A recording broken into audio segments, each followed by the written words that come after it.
بغیر داڑھی والے امام کے پیچھے تراویح پڑھنا، رمضان میں بغیر داڑھی والے حفاظ کرام تراویح پڑھاتے ہیں، ان کے پیچھے جماعت کا کیا حکم ہے؟ بھائی داڑھی والے کو ترجیح دینا چاہیے۔ آج کل یہ بہت بڑا رواج، بہت برا رواج پھیل گیا ہے کہ داڑھی کٹانا تو کبیرہ گناہ ہے۔ کم از کم امامت کے مصلی پر جو اتنی مقدس جگہ ہے وہاں تو ایسے شخص کو کھڑا کرنا چاہیے نا جو کبیرہ گناہ کا ارتکاب نہ کرتا ہو۔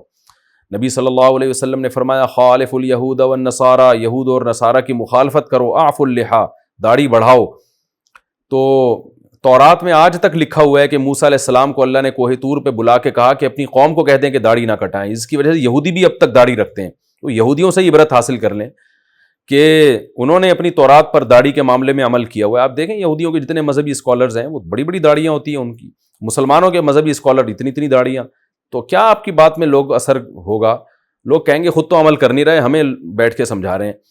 تو اور پھر ہمارے یہاں ایک بڑا عذاب یہ آ گیا کہ مذہبی اسکالر جو داڑھیاں کاٹ رہے ہیں نا، ایک تو جرم، اوپر سے اس کی توجیہ بھی۔ وہ کہتے کہاں لکھا ہے حدیث میں کہ داڑھی بڑھاؤ؟ یہ تو کلچر تھا۔ بھائی حدیث میں کیوں نہیں ہے؟ بخاری مسلم کی کتنی ساری احادیث ہیں جن میں اعفاء کا حکم ہے، بڑھانے کا حکم ہے۔ کوئی ایک صحابی دکھا دیں جو داڑھی چھوٹی کرتے ہوں، کوئی ایک پیغمبر بتا دیں جن کی داڑھی چھوٹی ہو، بڑے آرام سے اس کو کہتے ہیں وہ تو کلچر کا حصہ تھا۔ واہ بھائی واہ، آپ سے ایک کام ہو نہیں رہا، آپ ایک سوسائٹی سے متاثر ہو گئے، آپ ماڈرن بننے کی کوشش کر رہے ہیں، آپ ذرا لبرلزم کی طرف جا رہے ہیں، تو اپنے گناہ کو آپ نے کیسے بہترین طریقے سے آپ نے اس پہ پردہ ڈالا ہے، اور اس کو کیسے اچھی آپ نے ایک جناب وہ ایک لیبل لگا دیا کہ جی نبی صلی اللہ علیہ وسلم نے تو کلچر کی وجہ سے حکم دیا ہے۔ تو کلچر کی وجہ سے پیغمبر کسی بات کے آرڈر کلچر کی وجہ سے دینے کے لیے نہیں آتے۔ پیغمبر کے جو احکامات ہوتے ہیں وہ خدائی وحی ہوتی ہے، اس کی وجہ سے آپ صلی اللہ علیہ وسلم احکام دے رہے ہوتے ہیں۔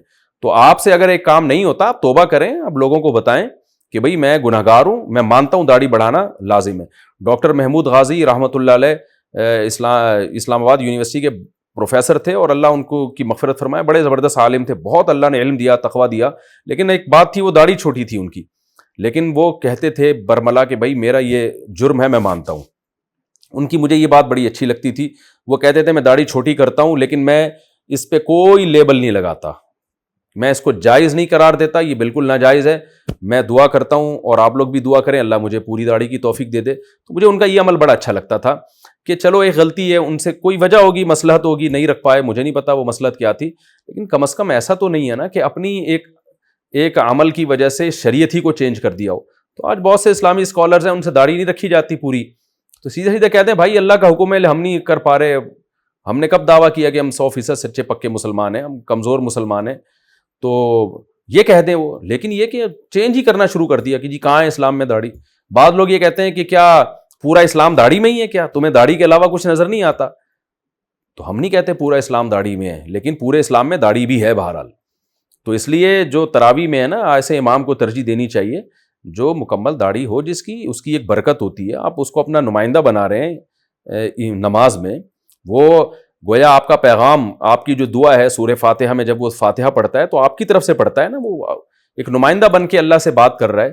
تو اس لیے بغیر داڑھی والوں کے پیچھے جو تراویح پڑھنے کا رواج ہے یہ قابل اصلاح ہے، اس کو کوشش کریں ختم کرنے کی۔ داڑھی والوں کو، جو امام داڑھی رکھتا ہو اس کو پروموٹ کریں۔ اور پھر داڑھی بھی کافی نہیں ہے، بعض ائمہ ایسے ہوتے ہیں جو رمضانی امام ہوتے ہیں، وہ پورے سال بدمعاشیوں میں لگے ہوتے ہیں، ساری اوٹ پٹانگ حرکتیں وہ کر رہے ہوتے ہیں، چوریاں وہ کر رہے ہوتے ہیں، لڑکیوں کو وہ چھیڑ رہے ہوتے ہیں، فلمیں ڈرامے وہ دیکھ رہے ہوتے ہیں، رمضان میں مصلی پہ مسجد میں آ کے وہ امام بنے ہوئے ہوتے ہیں، لوگ سمجھ رہے، لوگ ان سے دم کرا رہے ہوتے ہیں۔